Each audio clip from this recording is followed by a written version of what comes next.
Saksi kanak-kanak ini merupakan satu pelajar senior. Dia mengenali arwah Zara dengan nama panggilannya Zara dan tahap hubungan mereka adalah setakat hubungan pelajar senior dan junior.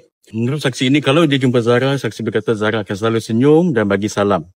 Saksi akan menjawab salam dan senyum semula kepada Zara. Zara seorang yang ceria, aktif dan happy-go-lucky. Zara menghormati pelajar senior. Zara tidak pernah mengadu masalah atau tekanan daripada sesiapa. Saksi mengesahkan tidak mendengar bunyi jatuh atau apa-apa yang ganjil sebelum kejadian pada malam itu. Saksi tidak mengetahui tentang Zara dipanggil oleh mana-mana pelajar senior pada malam tersebut.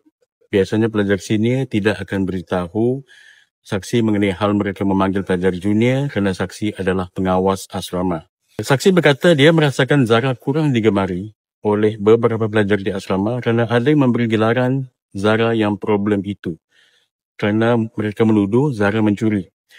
Tetapi pada pendapat saksi, Zara tidak bermasalah. Saksi juga berkata yang dia tidak percaya atas tuduhan Zara mencuri kerana Zara suka menolong orang. Saksi juga mengatakan yang Zara pernah memberikan semangat untuk belajar kepada saksi ini sendiri. Saksi juga mengatakan yang dia pernah mendengar bahawa Zara mahu menjadi badar dan suka dan rapat dengan seorang pelajar senior dan saksi menganggap Zara cuma jadikan pelajar senior itu sebagai idola.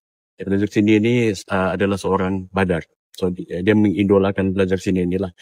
Okay, saksi menyatakan lampu di aras bawah hanya satu yang berfungsi kerana kawasan sekitar gelap pada waktu malam.